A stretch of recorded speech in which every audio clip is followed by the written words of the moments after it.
ಟುನ್ ಟುನ್ ಪಕ್ಷಿ ಪಾರಿವಾಳ ಹತ್ರ ಹೋಗುತ್ತೆ. ಅದು ನೋಡುತ್ತೆ, ನಿಜವಾಗ್ಲೂ ಪಾರಿವಾಳ ಚೆನ್ನಾಗಿ ಸ್ವೆಟರ್ ಹಾಕ್ತಾ ಇರುತ್ತೆ. ತುಂಬಾ ಒಳ್ಳೆ ಡಿಸೈನ್ ಹಾಕ್ತಾ ಇತ್ತು. ಮತ್ತೆ ಅವಳು ಮಾಡಿರುವ ಸ್ವೆಟರ್ ಚಳಿಯಿಂದ ಅವಳನ್ನ ಕಾಪಾಡುತ್ತೆ. ಚುಮ್ರಿ ಪಾರಿವಾಳ, ನಮ್ಮನ್ನ ಕ್ಷಮಿಸು. ನಿಮ್ಮನ್ನ ಇಷ್ಟು ದಿನ ಚುಡಾಯಿಸ್ತಿದ್ವಿ. ನೀವು ತುಂಬಾ ವೇಸ್ಟ್ ಅಂತ ಅನ್ಕೊಂಡ್ವಿ. ನನ್ಗೋಸ್ಕರನು ನೀವೊಂದ್ ಸ್ವೆಟರ್ ಮಾಡ್ಕೊಡ್ತೀರಾ? ಆಹಾ, ಯಾಕ್ ಮಾಡಲ್ಲ? ನನಗೆ ಈ ಕೆಲ್ಸ ಮಾಡೋದು ತುಂಬಾನೇ ಇಷ್ಟ. ಜುಮ್ರಿ ಪಾರಿವಾಳ ಸ್ವೆಟರ್ ಎಲ್ಲ ಹಾಕೋದ್ರ ಬಗ್ಗೆ ಪೂರ್ತಿ ಕಾಡಲ್ಲೆಲ್ಲ ಚರ್ಚೆ ಮಾಡ್ತಿದ್ರು. ಎಲ್ಲರೂ ಅದ್ರತ್ರ ಸ್ವೆಟರ್ ಮಾಡಿಸ್ಕೋಬೇಕು ಅಂತ ಅನ್ಕೊಂಡ್ರು. ಈಗ ಜುಮ್ರಿ ಪಾರಿವಾಳ ಸ್ವೆಟರ್ನ ಒಂದು ಅಂಗಡಿ ಓಪನ್ ಮಾಡುತ್ತೆ.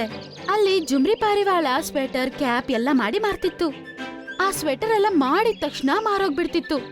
ಅದರಿಂದ ಪಾರಿವಾಳ ಯಾರ ಹತ್ರನೂ ಕೈ ಚಾಚುವ ಅವಶ್ಯಕತೆ ಬಂದಿಲ್ಲ ಮತ್ತು ಅದರ ಜೀವನ ಅದೇ ತುಂಬಾ ಸಂತೋಷವಾಗಿ ನೋಡ್ಕೋತಿತ್ತು. ನನ್ನನ್ನ ಕ್ಷಮಿಸು ಚಿಕ್ಕಮ್ಮ, ನಾನವತ್ ನಿಮ್ಮ ಹತ್ರ ತುಂಬಾ ಕೆಟ್ಟದಾಗಿ ಮಾತಾಡ್ಬಿಟ್ಟೆ. ಆದ್ರೆ ನೀವು ಸ್ವೆಟರ್ ತುಂಬಾ ಚೆನ್ನಾಗಿ ಮಾಡ್ತೀರಾ. ನನ್ಗೂ ನೀವು ಹೇಳ್ಕೊಡ್ತೀರಾ?